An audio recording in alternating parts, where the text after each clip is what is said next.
सिंह और बुलेटिन की शुरुआत कर रहे हैं इस वक्त की बड़ी खबर के साथ। सुकमा से इस पीछे बड़ी जानकारी जो सामने आ रही है आपको बताएं। इंडिया न्यूज पर एक्सक्लूसिव तस्वीर आप देख रहे हैं। आरोपी जवान की ये पहली तस्वीर है और सुकमा में जवानों पर फायरिंग करने वाले जो शख्स है उसकी तस्वीर अब सामने आ चुकी है। आरोपी जवान की फायरिंग में 4 जो जवान हैं उनकी इसमें मौत हो गई और इसी लिंगनपल्ली कैंप में ये घटना होती है। आरोपी जवान की फायरिंग में 4 जवानों की मौत हो गई है और इसको लेकर के कई सवाल उठ रहे हैं। आखिर फायरिंग क्यों की गई है, क्या इसके पीछे कारण है, अब ये हालांकि अभी तक जांच का विषय बना हुआ है, अभी तक ये स्पष्ट नहीं हो पाया। लेकिन सुकमा में जवानों पर फायरिंग करने वाले जो शख्स है उसकी ये तस्वीर सामने आई है और आरोपी जवान की फायरिंग में 4 जवानों की मौत हो चुकी है। और यहां आपको बताएं कि आरोपी जवान की ये पहली तस्वीर आप इंडिया न्यूज मध्य प्रदेश छत्तीसगढ़ पर देख रहे हैं।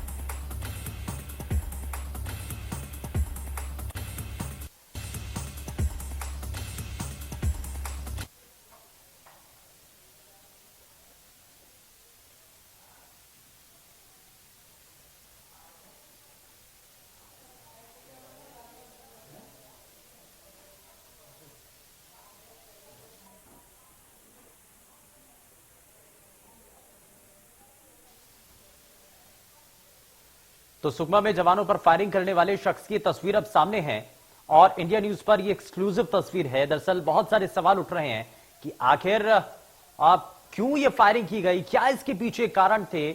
और इस फायरिंग में दरअसल 4 जवानों की मौत हो चुकी है और इसमें कई अन्य लोग भी इसमें घायल हुए हैं और इसी लिंगनपल्ली कैंप में यह गोलीकांड हुआ है।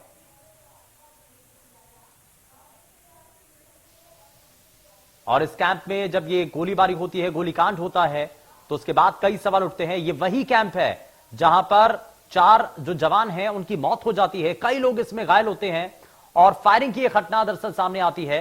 और इस फायरिंग की घटना के बाद, इस गोलीकांड के बाद कई तरीके के सवाल उठ रहे हैं। आप देख रहे हैं तस्वीरें भी, क्योंकि तुरंत इसमें जो घायल जवान थे उनको अस्पताल में भर्ती कराया जाता है, उनका इलाज किया जाता है। लेकिन ऐसे में 4 जवानों की मौत हो गई है, दुखद मौत हुई है। वहीं इसमें अन्य लोग भी घायल बताए जा रहे हैं और ये आप एक्सक्लूसिव तस्वीरें देख रहे हैं इंडिया न्यूज मध्य प्रदेश छत्तीसगढ़ पर। और साथ ही इसमें क्योंकि सबसे बड़ी चीज ये भी है कि कारण क्या रहे हैं, क्यों आखिर ये गोलीकांड को अंजाम दिया गया, क्यों आखिर वहां पर फायरिंग की जाती है जिसमें 4 जवानों की मौत हो जाती है। अमित चौरसिया हमारे संवाददाता जुड़ चुके हैं ज्यादा जानकारी के साथ। अमित, अभी तक क्या जानकारी मिल पाई है, कारण अभी तक क्या स्पष्ट हो पाए हैं, क्यों आखिर ये फायरिंग की जाती है जिसमें 4 जवानों की मौत हो गई, कई लोग इसमें घायल हुए।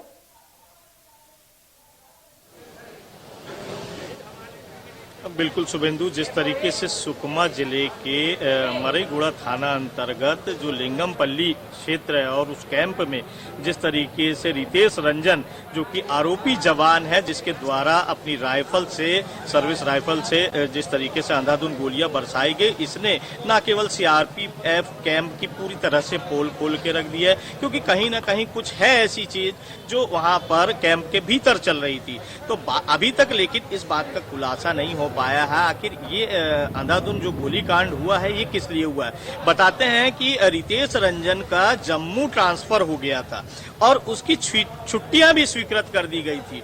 तो छुट्टियां वो घर जाने के लिए स्वीकृत करा चुका था और घर जाने की तैयारी में था। और ऐसे में जिस तरीके से बीती रात उसने 3 बजे के लगभग इस गोलीकांड को अंजाम दिया है, जिसमें 4 लोगों की मौत हो गई, 4 साथी जवानों की मौत हुई है। वहीं 3 जवान इस समय रायपुर में जिंदगी और मौत से के बीच संघर्ष कर रहे हैं। तो उनका इलाज यहाँ रायपुर के अस्पताल में, रामकृष्ण हॉस्पिटल और एमएमआई में चल रहा है।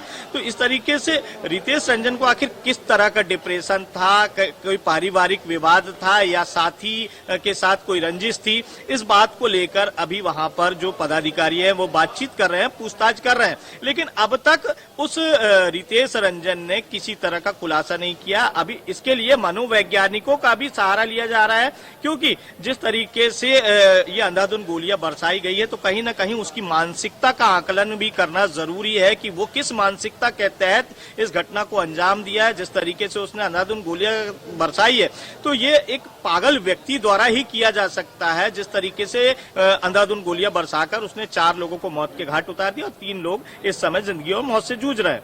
जी शुभेंदु। कैंप के अंदर जो बाकी और साथी हैं, आप या इससे पहले जो उनके साथ रहते थे या इस कैंप में उनके साथ मौजूद थे, क्या उनसे कोई बातचीत हो पाई है? क्योंकि गतिविधियां नजर तो आती हैं, अगर मानसिक रूप से कुछ परेशानी थी या कोई दबाव था या पारिवारिक कोई कलह भी था, तो उसको लेकर के आसपास जो लोग उनके साथी थे उन तक भी कोई जानकारी पहुंची थी क्या? इस पर बात हुई है? नहीं शुभेंदु, जैसा कि यहाँ पे रायपुर जो 3 जवान पहुंचे हैं इलाज के लिए, बेहतर इलाज के लिए, तो यहाँ पर जब वह पहुंचे हैं तो यहाँ हमने जब उनसे बात करने की कोशिश की तो उन्होंने बिल्कुल सौम्य स्वभाव के व्यक्ति का होने का हवाला दिया रितेश रंजन का, कि बहुत मिलनसार था, सबसे मिला जुला रहता था, ऐसी बात भी आ रही है। तो कहीं ना कहीं इसे पारिवारिक विवाद से भी जोड़कर देखा जा सकता है, क्योंकि एक सबसे बड़े सवाल है कि यहाँ पर जिस तरीके से उसका जम्मू ट्रांसफर हुआ था और जम्मू जाने तैयार था नहीं था, या परिवार उस पर किसी तरह का दबाव बना रहा था, इसका खुलासा होना अभी बाकी है। क्योंकि जिस तरीके से उसके व्यवहार की बात आ रही है कि वो सहज रूप से काफी मिलनसार और लोगों के साथ मिलने जुलने वाला व्यक्ति था। जी सुविंदु, बिल्कुल। और ये कैंप की तस्वीरें भी दरअसल अमित हम अपने सभी दर्शकों तक पहुंचा रहे हैं। ये कैंप की वो एक्सक्लूसिव तस्वीरें हैं और साथ ही ये वही शख्स है जो कि फायरिंग करता है, जिसमें अभी तक 4 जवानों की मौत हो चुकी है और इसमें कई लोग इसमें घायल बताए जा रहे हैं। लेकिन इसमें साथ ही साथ अमित एक और महत्वपूर्ण चीज ये भी सामने आ रही है कि जो हाव भाव अभी नजर आ रहे हैं, क्या उसके बाद, इस घटना के बाद से जब उस शख्स से पूछा गया कि ये घटना हुई, इसमें इतने लोग जवान इसमें जो है वो उनकी मौत हो चुकी है, कई लोग इसमें घायल बताए जा रहे हैं, किसी तरीके का पछतावा या इसको लेकर के कुछ उनकी तरफ से स्टेटमेंट है? अभी क्या कहा गया? नहीं, जैसा कि अभी तक उस व्यक्ति की तरफ से कोई खुलासा नहीं हुआ और किसी तरह का पछतावा उसके चेहरे को देखकर नहीं लग रहा है। हालांकि वो भोले भाले चेहरे के साथ नजर आ रहा है, लेकिन जिस तरीके से उसने इस जघन्य हत्याकांड को अंजाम दिया है उसे भी दरकिनार या नजरअंदाज नहीं किया जा सकता है। तो कहीं ना कहीं जो बात आ रही है कि वह डिप्रेशन का शिकार था, ये एक बड़ी बात थी कि किस तरह का डिप्रेशन, क्योंकि अगर पदाधिकारियों के साथ या साथी के साथ कोई विवाद था तो उसने क्या किसी से और से चर्चा की, ये सारी कई बातें हैं जो अनुत्तरित सवाल की तरह खड़ी हुई हैं और अभी कई सवाल ऐसे आने बाकी है। क्योंकि कहीं ना कहीं कैंप के भीतर अगर किसी तरह की कोई रंजिश या कोई दुश्मनी चल रही थी तो वह भी कहीं ना कहीं पता चलेगी। आने वाले समय में ये सब चीजें खुलासा होगा, लेकिन अभी जो चूंकि अभी 24 घंटे भी नहीं हुए घटना को, तो ऐसे में ये कहना अभी जल्दबाजी होगी, क्योंकि पदाधिकारी जो है सीआरपीएफ के पदाधिकारी वहां पहुंचकर उससे पूछताछ कर रहे हैं, लेकिन अभी तक उसने किसी तरह का मुंह नहीं खोला है कि उसने इस घटना को अंजाम क्यों दिया, क्योंकि कारण स्पष्ट नहीं है, कुछ समझ में ही नहीं आ रहा है कि पदाधिकारी भी नहीं समझ पा रहे हैं। बने हुए हैं। खैर, बहुत शुक्रिया फिलहाल अमित इस पर जानकारी के लिए। लेकिन सबसे बड़ी चीज यही है कि कारण इसके पीछे क्या नजर आते हैं, आखिर कैसे घटना हो जाती है, और इसमें क्योंकि 4 जो जवान हैं वो शहीद हो गए हैं, उनकी इसमें मौत हो गई।